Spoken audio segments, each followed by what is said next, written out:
ekkaningizda nechinchi yil hosil olib boshladingiz? 3-yili 5 tonnadan 10 tonnagacha hosil oldim bultur. Chunki ko'chat ekkanim hisobiga 3-yildan yuqori hosil oldim. Eksport qilishga sotuvlarga odamlaringiz bor-a? Hurmatli prezident, sotishni qarang osonligini. Avvallari qiynalib, chegaralarda yotardik, mashina topolmasdik firibgar. Hozir hurmatli prezident, o'zlari kelyapti. Mashinga kelib, xolodilnikni yotyapti. Xolodilnik bor-a? Ha, mana xolodilnik 2 oyda qurib bitirdim. Hozir 5 xil nov bor. 5 xil. Mana hozir ko'rganingiz bu damizki, bu Husayni, uni Mercedes, Qana Mercedes. Mercedes mana bu mashina.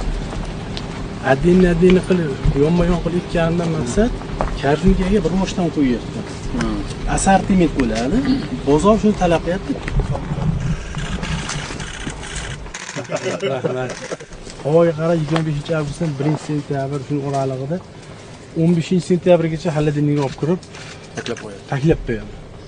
Ana endi noyabr, dekabr, yanvar, fevral bozoriga nimaga qarab eksport qiladi. Kelgan eksportni ko'rib shunday og'zi ochilib qo'yadi. Bunaqa katta pollar yo'q. Hovlida. Birinchi marta shunaqalar paydo bo'ldi. Birinchisi.